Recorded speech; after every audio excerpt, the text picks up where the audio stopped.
이제 오늘부터 누가복음 1장, 2장에 기록되어 있는 예수님의 탄생에 관한 말씀을 배우게 되는데, 우리 신앙생활에도 리듬이 있습니다. 우리가 열심히 꾸준히 신앙생활하는 것은 맞는 말인데, 열심히 꾸준히 신앙생활한다고 해가지고 매일 똑같은 그 모습으로 이렇게 돌아가지는 않습니다.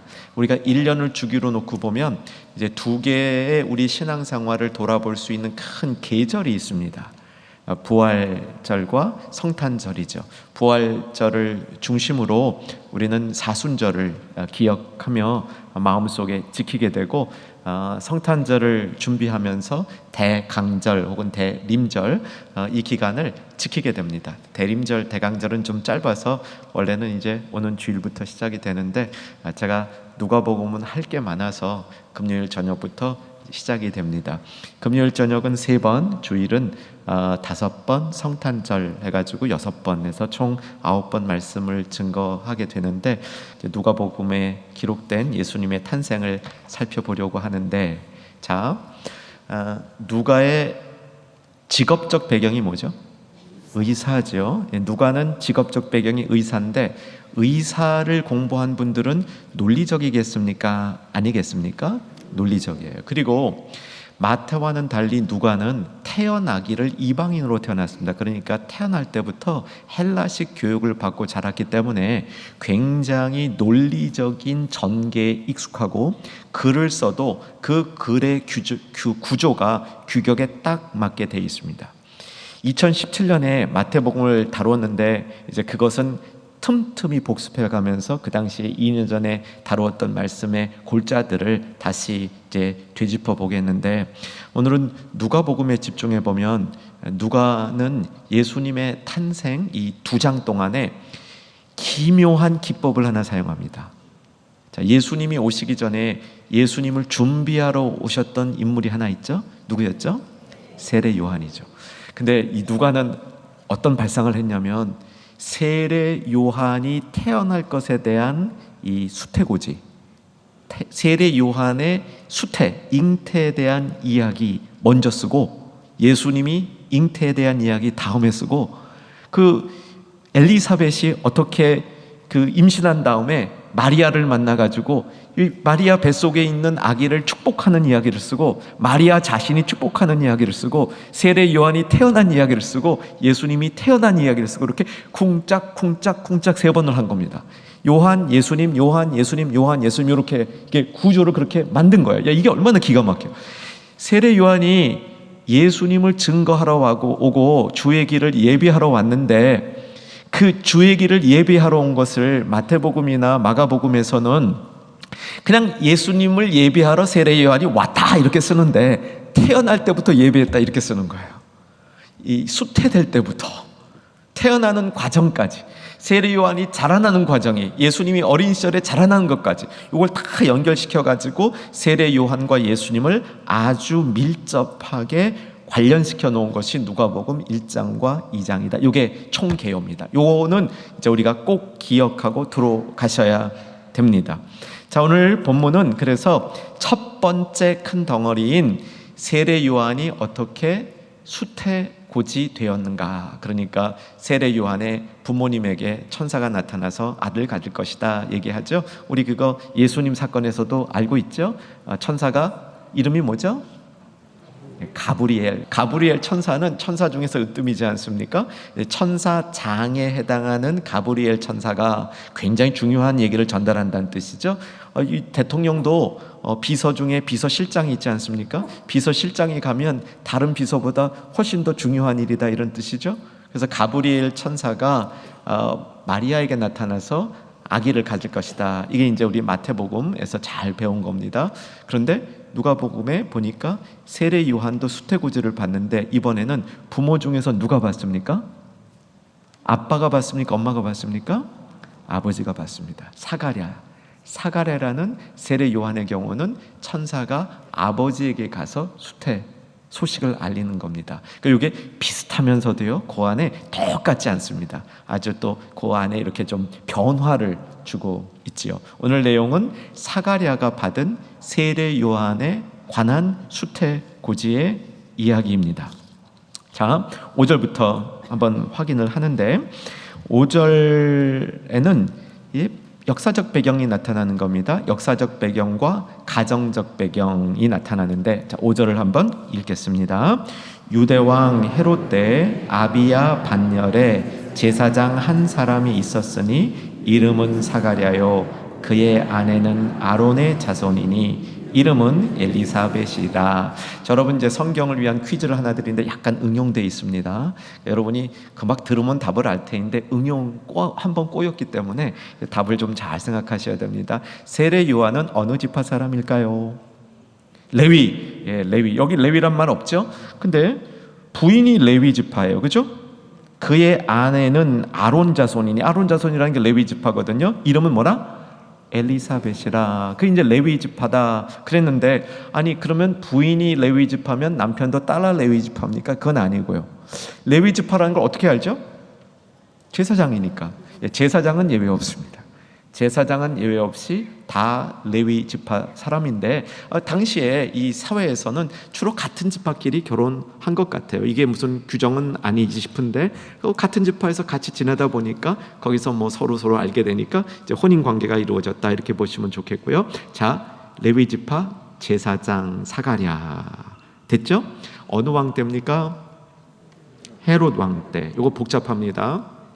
성경에 헤롯이 여러 명 등장합니다. 근데 보통 헤롯이라 그러면 예수님 태어날 때도 헤롯이고요. 예수님이 그 이제 자라나셔서 사역을 할 때 십자가에 못 박힐 때도 헤롯입니다. 그런데 그게 같은 헤롯이 아닙니다. 아버지와 아들 사이입니다. 아버지는 헤롯 대왕이고요. 아들은 헤롯 안티파스라고 불리는데 그냥 헤롯 이렇게 하셔도 좋아요. 아버지 헤롯, 아들 헤롯 이렇게.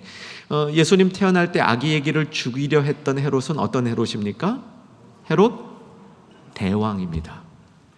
나중에 예수님을 십자가에 못 박힐 때는 그 아들이라 말씀드렸는데요. 여기서 누가는 어떤 식으로 구별하냐면 유대왕 헤롯, 이건 아버지예요. 왜냐하면 아버지는 권세가 커서 유대 지역 전체를 다 다스렸습니다. 그런데 아들 때에는 이 권력이 축소되어서 분봉왕 헤롯 이런 말이 이제 성경 기억나실 거예요. 분봉왕 헤롯, 이거는 아버지가 다스리던 나라를 여러 개로 쪼갠 겁니다. 그 쪼개 중에서 한 지역, 특별히 갈릴리 지역을 다스리던 이 왕이 헤롯 안티파스다. 뭐 이렇게 여러분 정리해 두시면 되는데, 하나 또 기억할 건 뭐냐면요, 헤롯 대왕은 천재입니다. 천재.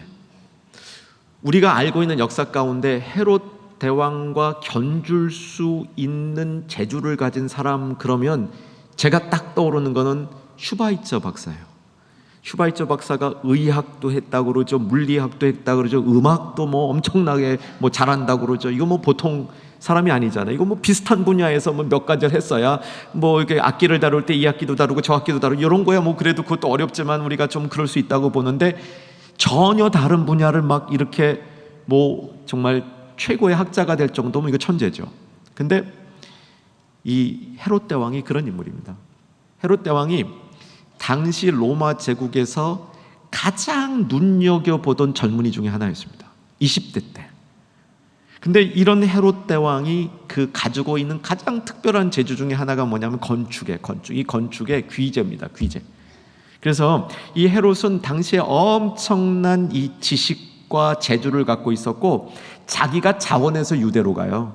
유대는 사실 큰 땅이 아니었거든요. 근데 자기가 반유대인이거든요. 그래서 유대 땅에 가서 자기의 그 기반을 탄탄히 해가지고 나중에 더 높이 올라가려고 유대 땅을 자원해서 가는 이런 뭐 대단한 전략적인 인물이었는데, 이 헤롯을 보면 참 제가 볼 때는 안타까워요. 재주가 다 낭비된 재주예요. 저는 헤롯을 보면서 예수 모르면 재주가 낭비된다, 이런 생각을 합니다. 어쨌든 헤롯 대왕 때에 일어난 일인데, 이 때에 관해서 누가는 이런 마음을 갖는 겁니다. 헤롯 대왕 때에 마태복음에 보면 이 헤롯 대왕이 막 그 아기도 죽이고 뭐 큰 권력을 갖고 있는 모습이 나타나는데, 누가는 그냥 그 별거 아닌 걸로 탁 쳐버려요. 헤롯 대왕 때 예수가 태어났다. 헤롯 대왕이 아무것도 아닌 거야. 여러분, 어떻게 누가가 이런 마음을 갖고 있었겠습니까? 그는 역사의 주인공이 누구시다? 하나님이시다. 역사의 주인공이 하나님이시고 하나님이 통치하는 그 통치 아래서 세상에 뭐 천재라 그러든 뭐 권력을 아무리 가졌던 이 헤롯이라는 인물이 그냥 배경 속에 있는 하나의 그냥 한마디로 언급할 그 정도 인물밖에 안 되는 거예요.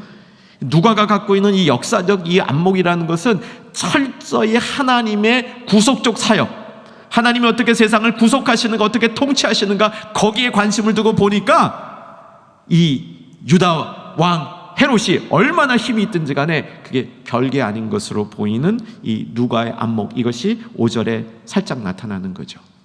배경은 헤롯 대왕 때 세례 요한이 이제 그 잉태 소식을 받게 되는 건데, 엄마 아빠 이름 다시 한번 확인합니다. 엄마 이름 뭐였습니까? 아빠 이름 뭐였습니까? 사가랴. 스가랴와 사가랴는 어떻게 다르냐? 그냥 비슷하다 보시면 좋습니다. 그래서 뭐 같은 발음이다 이렇게 보시면 됩니다. 그래서 이제 스가랴 혹은 사가랴와 엘리사벳 사이에 이제 세례 요한이 태어나는 건데, 자 6절을 한번 같이 보십시다. 6절 읽겠습니다. 두 사람이 하나님 앞에 의인이니 주의 모든 계명과 규례대로 흠이 없이 행하더라. 두 사람이 하나님 앞에 의인이니. 여러분, 이 의인이란 말에서 우리가 좀 정리할 게 있죠. 로마서 3장 20절 21절에 보면 세상에 의인은 없나니 하나도 없다. 근데 여기 의인이 있네요. 이거 어떻게 된 거야? 이게 신약 성경 같은 안에서도 바울은 세상에 의인이 하나도 없다 그랬는데 분명히 버젓이 의인이 있다고 그래요. 이건 좀 다르게 보셔야 됩니다. 이때 의인은 자기의 의로움으로 하나님 앞에 서는 자격을 가진 의인은 없다. 이게 이제 로마서 얘기예요. 근데 여기서 말하는 의인은 뭐냐면 하나님의 은혜로 하나님 앞에 설 수 있게 된 사람들이 하나님 앞에 의인이라 이렇게 돼 있거든요. 하나님의 은혜로 하나님 앞에 선 사람들이 최선을 다해서 하나님의 법도를 따라 살기를 원하는 것, 그 의지를 가진 사람을 의인이라 얘기하는 겁니다.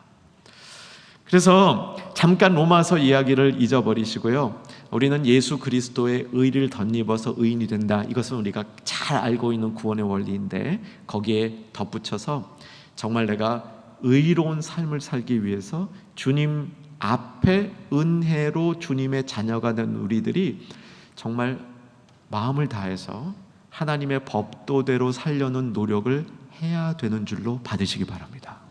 그리고 자기 자신의 모습을 좀 돌아보시기 바랍니다. 아니, 나는 주님 믿는, 예수 믿는 그 믿음으로 의를 받았어, 의롭게 됐어, 그러니까 그 다음에 내 마음대로 살아도 돼, 이거 아니란 말이에요. 우리가 하나님 앞에 서는 의는 내 힘으로 가질 수 없는데, 하나님의 은혜로 하나님 앞에 서본 사람들은 하나님의 뜻대로 살려고 노력을 해야 되는데, 어느 정도 노력해야 되냐면 열심히 노력해야 되는 겁니다. 그냥 대충 노력하면 안 되고 철저히 하나님 뜻대로 살아야 되겠다, 이 노력을 하는 그 마음을 가진 사람, 그러니까 당시로 말하면 뒤에 나오죠. 6절 뒤에 주의 모든 계명과 규례대로 행하려고 열심을 다하는 사람, 이런 사람을 의인이라 얘기한다 얘기입니다. 자, 자신을 좀 한번 돌아봤으면 좋겠습니다. 내가 이 시간에 엘리사벳과 사가랴에게 나타난 오늘 세례 요한의 수태고지를 보면서 그 사람들이 의인이었다, 이 사실을 내 속에 다시 한번 정돈해봤으면 좋겠습니다. 근데 이게요, 참 이 부부가요 세트로 의인이면 참 좋습니다. 여러분, 부부가 그렇게 되기를 주의 이름으로 축원합니다. 성경에 부부가 이렇게 잘 이렇게 좋은 모습으로 나오는 예가 많지 않아요. 그중 하나예요.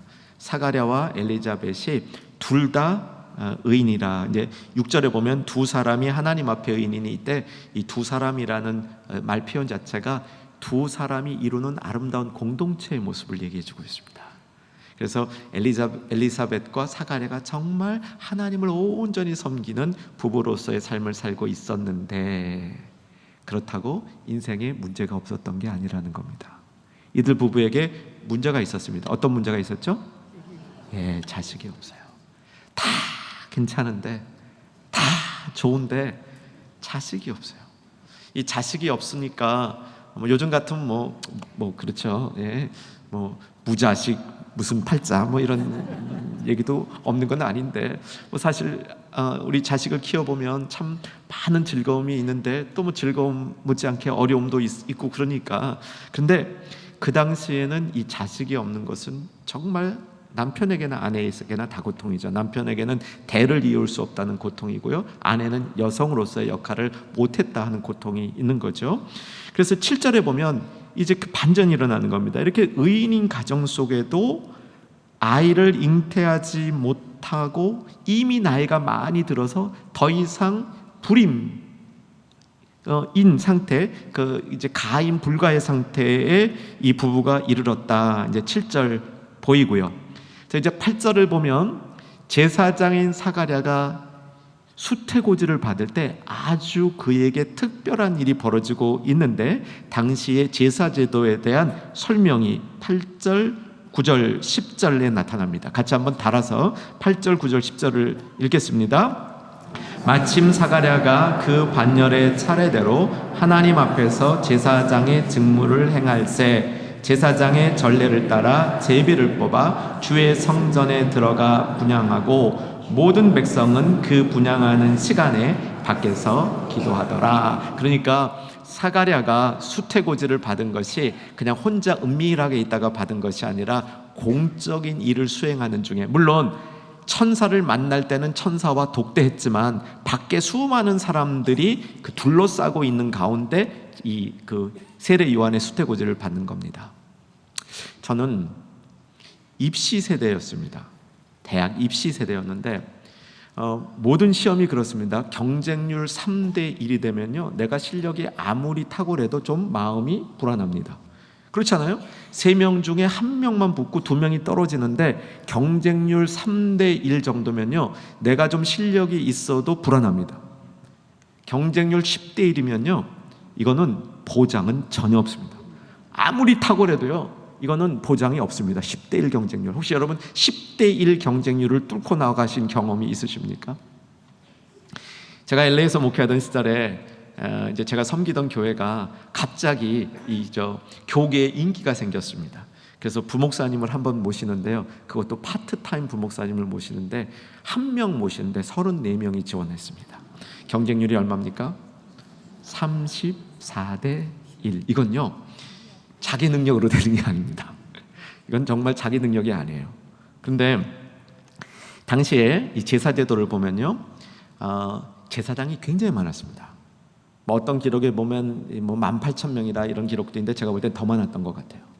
예루살렘에만 최소 3,000명의 제사장이 거주하고 있었다 그러니까 주변 지역까지 보면 이게 제사장이 얼마였는지 잘 이게 정확한 그 숫자를 생각할 수 없지만 그 다음에 그 기록 하나가 있는데 요세푸스의 기록에 보면 당시에 이렇게 성전에 들어가서 제사를 지내는 제사장은 한 번에 750명이 들어갑니다. 성전에 하는데 제사장들이 얼마나 많았는지 2년에 한 번꼴로 제사에 자기가 동원이 됩니다. 750명 중에 들어가는 게 2년에 한 번이에요. 이거는 이제 정기적으로 다 돌아가는 거예요.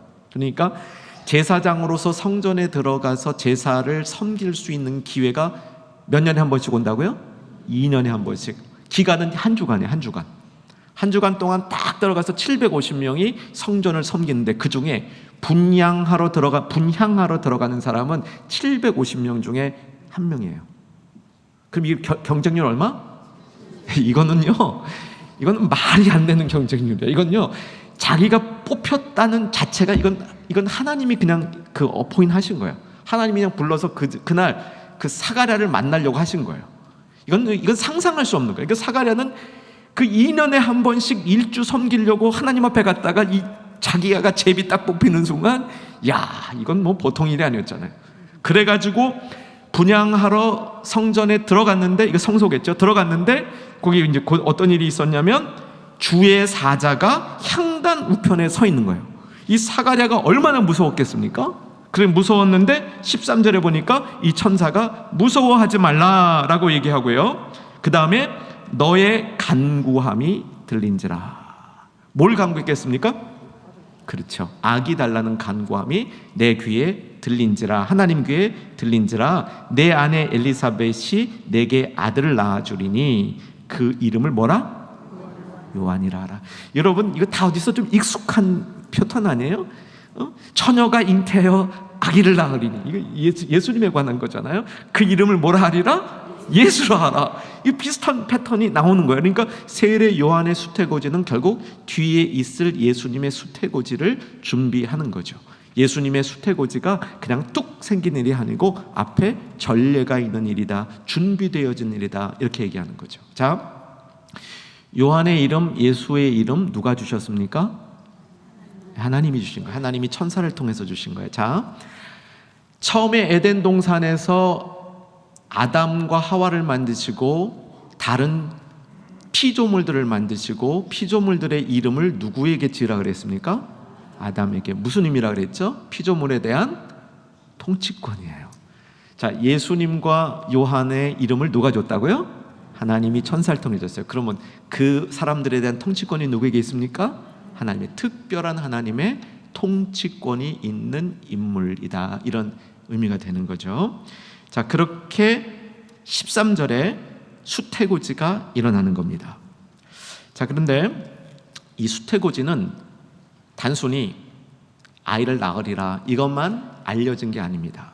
수태고지는 그 태어난 것을 알린다 했죠. 네, 일종의 무슨 그 어나운스먼트 같은 건데 이게 특별한 의미의 어나운스먼트다, 이렇게 보시면, 좀 알림이다 보시면 좋겠죠. 그래서 그 세례 요한이 이제 태어난 것인데, 자, 태어난다는 사실만 알린 게 아니고, 그렇다면 이게 그렇게 중요하지 않은 겁니다. 뭐가 더 중요하냐면 그 인물이 도대체 어떤 인물인가에 대한 설명이에요.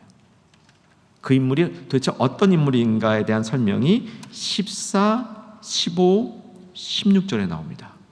자, 14, 15절은 그 인물의, 사람에 대한 그 인물의 그런 그 모습에 대한 것이고요. 그 다음에 16절은 그가 할 일에 관한 겁니다. 자, 14절에서 15절 두 절을 읽겠습니다. 시작. 너도 기뻐하고 즐거워할 것이요 많은 사람도 그의 태어남을 기뻐하리니 이는 그가 주 앞에서 큰 자가 되며 포도주나 독한 술을 마시지 아니하며 모태로부터 성령의 충만함을 받아. 자, 요소들을 한번 쭉 다시 뽑아서 한 번 더 우리 마음속에 담아 보십시다. 그 세례 요한은 특별한 인물이지 않습니까? 그런데 어떤 의미에서 특별하냐? 첫째, 기쁨의 대상이 된다는 겁니다. 그렇죠? 기쁨의 대상이 된다. 누구에게? 가정에게, 부모에게 뿐만 아니라 또 누구에게? 세상 사람들에게, 많은 사람에게 기쁨이 된다는 겁니다. 우리는 오늘 사실 이 말씀을 쭉 들으면서 우리 자신과 세례 요한들 좀 이렇게 연결해 보는 겁니다. 물론 내가 태어날 때 가브리엘 천사가 나타나서 우리 부모님이나에게 수태고지를 한 적은 없겠지만, 그래도 그 세례 요한의 모습 속에서 예수님을 준비하며 살아갔던 이 한 인물을 통해서 우리도 대강절과 대림절을 맞이해서 예수님을 좀 준비하는 사람이 되자, 이게 우리가 받아야 될 교훈이지 않습니까? 그렇다면 세례 요한이 어떤 인물이었는가 보여주는 이 내용들은 우리가 좀 소망해야 될 그런 내용들이고, 우리의 자녀들이 소망해야 될 그런 인물이라는 거죠. 첫째가 뭐였다고요? 기쁨이 되는 사람. 한번 제가 축복해 드릴 테니까 여러분도 이 축복을 마음껏 받으시기 바랍니다. 여러분, 세상에 많은 사람들에게 기쁨이 되는 우리 모두 되기를 주의 이름으로 축원합니다. 한 번 더, 세상 모든 사람에게 기쁨이 되는 우리 자녀들 되기를 주의 이름으로 축원합니다. 이게 우리가 대강절에 예수님을 맞이했던, 예수님을 준비했던 세례 요한처럼 우리도 그 길을 준비하자, 예수님 맞이할 준비하자 하는 우리들에게 적용이 된다는 거죠. 자, 두 번째는 그가 주 앞에서 큰 자가 되며, 큰 자가 된다는 겁니다. 주 앞에서 큰 자가 되고, 아멘이죠. 그 다음에 포도주나 독한 술을 마시지 아니하며, 요거는 구약의 세 글자 인물이 생각나죠. 나로 시작합니다. 나실인이 생각나죠. 나시린은 세상으로부터 분리된 겁니다. 그러니까 그 당시에 포도주나 독주를 전혀 안 마시면 세상 사회생활을 할 수 없었던 겁니다. 특별히 지중해 연안에는 이게 물이 귀하고 포도주가 훨씬 많았기 때문에 그런 것들을 잃지 않는다는 것은 사회의 모든 생활로부터 자기가 격리되어졌다, 이런 의미고요. 나시린을 생각하는 거죠. 사사기에 나오는 나시린 한 중에 기운이 엄청 셌던 인물이 누구죠?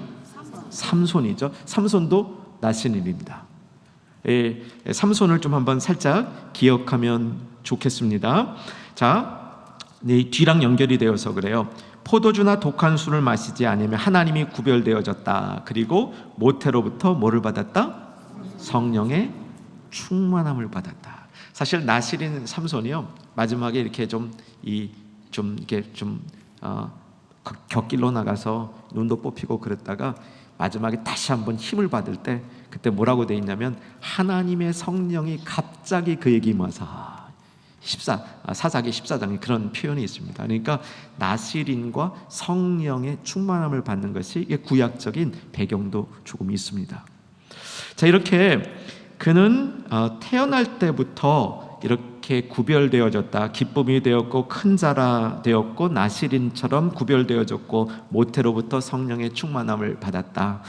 이렇게 여러분 기억해 주시고요. 그런데 진짜 중요한 건 16절입니다. 세례 요한의 수태고지 중에 가장 하이라이트는 그가 무엇 하라고 태어난다, 그 소명, 목적, 삶의 목적의 소명이 중요한 겁니다. 자, 16절. 자, 이제 잘 마음을 모아서 읽겠습니다. 시작. 이스라엘 자손을 주 곧 그들의 하나님께로 많이 돌아오게 하겠습니다. 그의 임무는 이스라엘 자손을 많이 하나님께로 돌아오게 하는 자다. 이렇게 이해하시면 되겠습니다. 구약에 한번 이제 다니엘서를 찾아봤으면 좋겠는데, 또 이제 다니엘서 찾자 그러면 겁나시는 분들이 있죠. 내가 빨리 찾을 수 있을까? 1255쪽. 1255쪽. 다니엘서 12장을 볼 겁니다. 다니엘서 12장 1255쪽. 1255쪽 다니엘서 12장 3절에 보면 의로운 사람들, 하나님이 인정한 사람들의 삶을 요약하고 있습니다. 다니엘서 12장 3절 1255쪽 같이 읽겠습니다. 지혜 있는 자는 궁창의 빛과 같이 빛날 것이요 많은 사람을 옳은 대로 돌아오게 한 자는 별과 같이 영원토록 빛나리라. 아멘.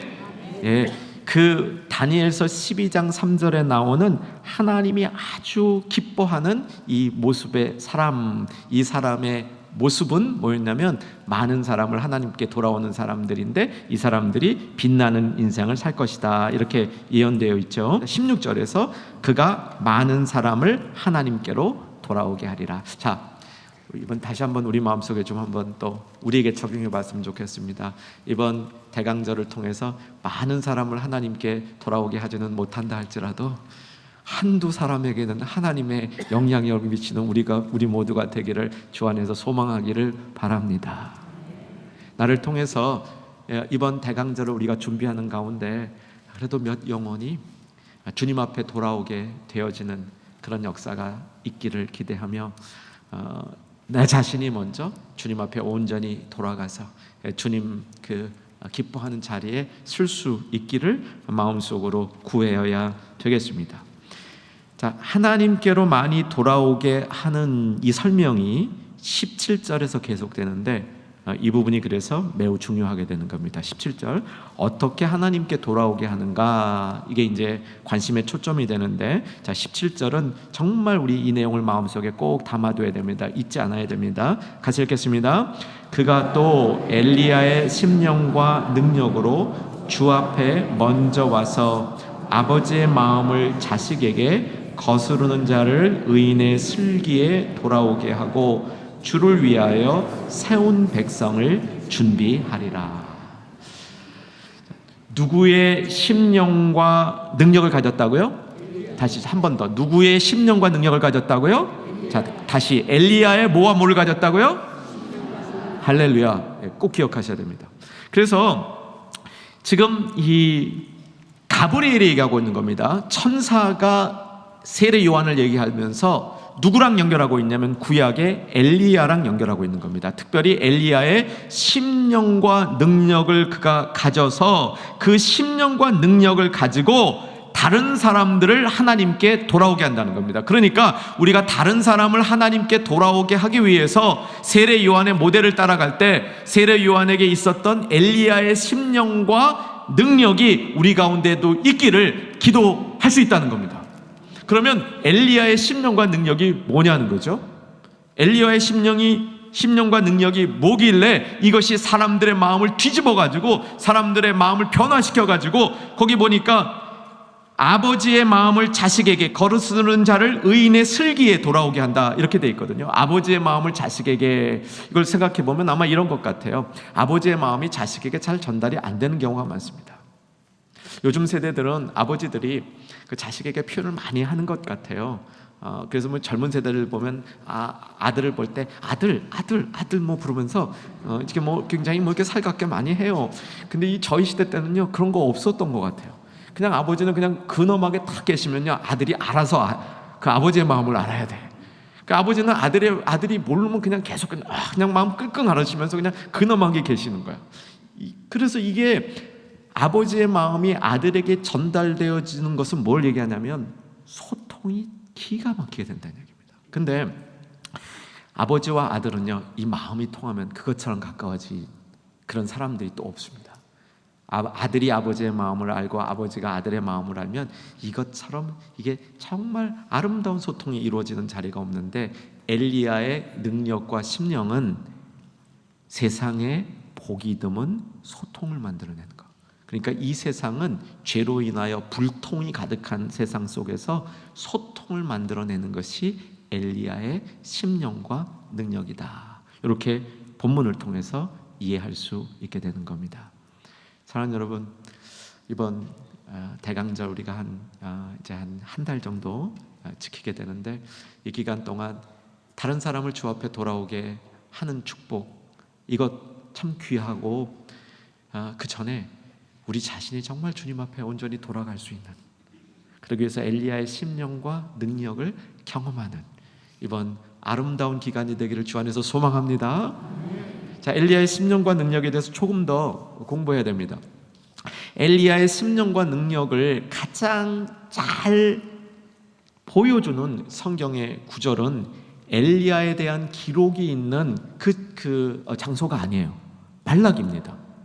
말라기에 보면 엘리야의 심령과 능력이 무엇인지를 가장 잘 표현해요. 이제 볼 거예요. 그런데 말라기뿐만 아니라 사실 엘리야의 심령과 능력을 가브리엘이 사가랴에게 얘기할 때 그 배경을 보게 되면 사가랴를 포함해서 수많은 유대인들이 메시아를 기다리면서 엘리야의 심령과 능력에 대해서 잘 이해하고 있었다는 거예요. 그게 뭔지에 대한 갈망이 있었다는 겁니다.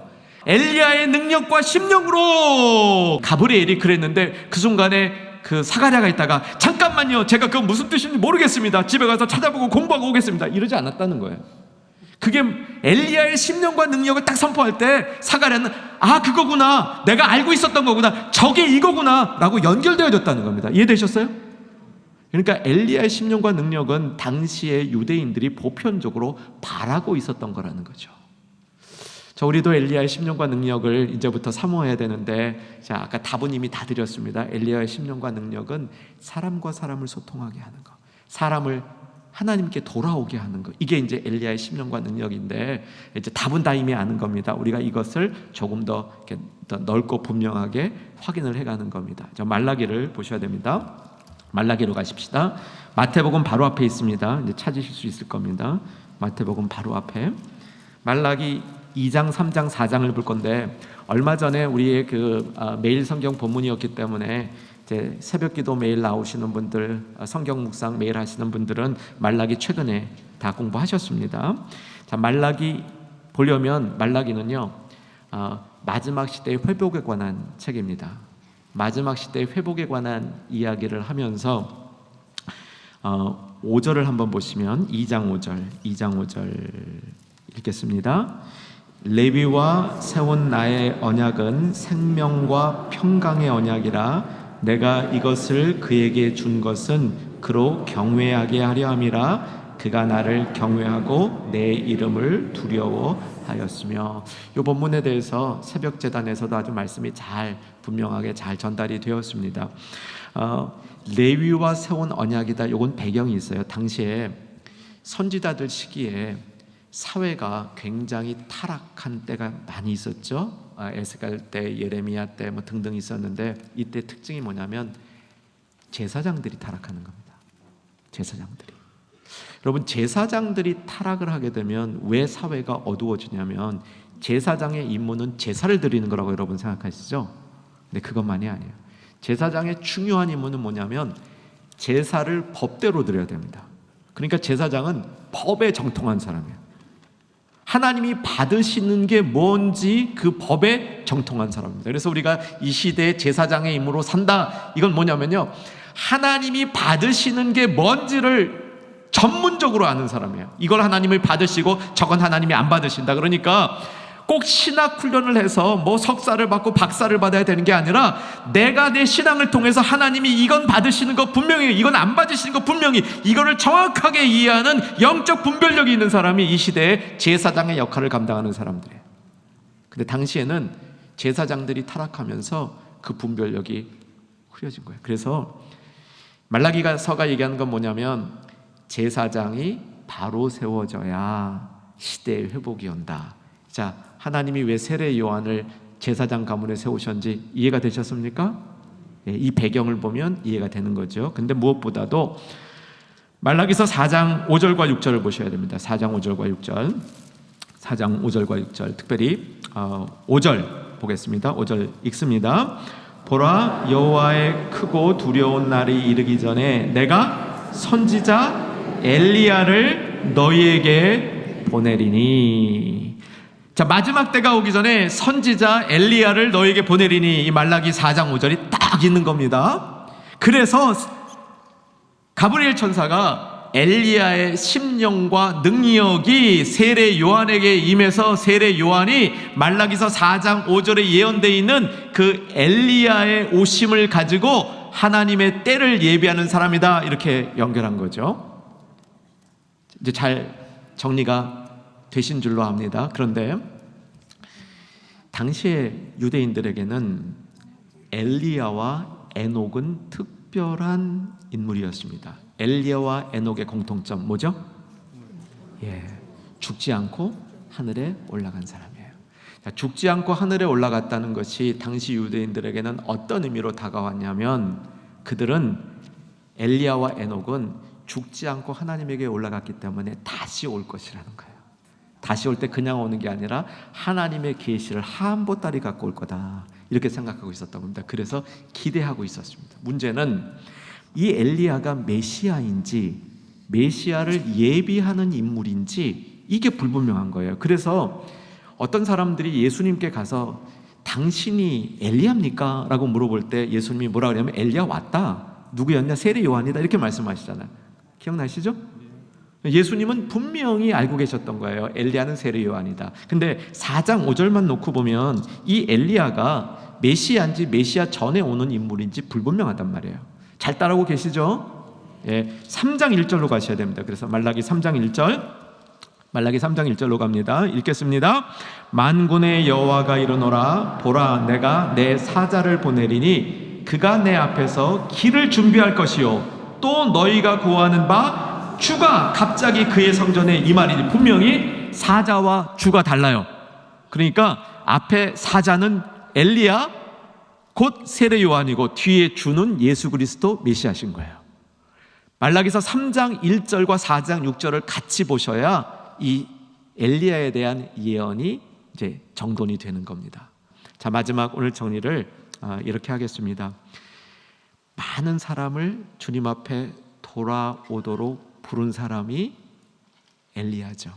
근데 사실은 많은 사람을 주님 앞에 돌아오게 하는 분은 예수님이시고요, 엘리야는 그 예수님을 준비하고 예비하는 자인 것이죠. 엘리야가 세례 요한이 예수님을 준비하는 인물인데도 그가 받은 특권과 그가 받은 그 이 참 이 영광이 대단하지 않아요? 그렇죠? 우리는 이 세례 요한의 모습을 보면서 예수님을 정말 진실로 예비하는 사람들이 얼마나 큰 축복을 받은 사람들인가, 그것을 오늘 우리 마음속에 담으면 됩니다. 그리고 예수님을 준비하는 삶, 예수님을 예비하는 삶, 나아가서 예수님을 증거하는 삶, 예수님을 예비하고 증거하는 삶, 이게 세례 요한의 임무였는데 우리도 그 임무의 소중함을 다시 한번 우리 마음속에 잘 기억하면서 이제 우리 성탄절의 아름다운 소식을 우리 마음속에 다시 한번 기억하면서 이 기간 동안 내가 예수님을 잘 예비하고 예수님의 길을 잘 닦고, 그러기 위해서 엘리야의 능력과 심령과 능력을 가지고 많은 사람들을 주의 길로 돌아오게 하는 데 쓰임받되 먼저 나 자신과 우리 가정이 주님 앞에 온전히 돌아온 그 일을 확실히 그 일에 내가 쓰임받기를 소망합니다.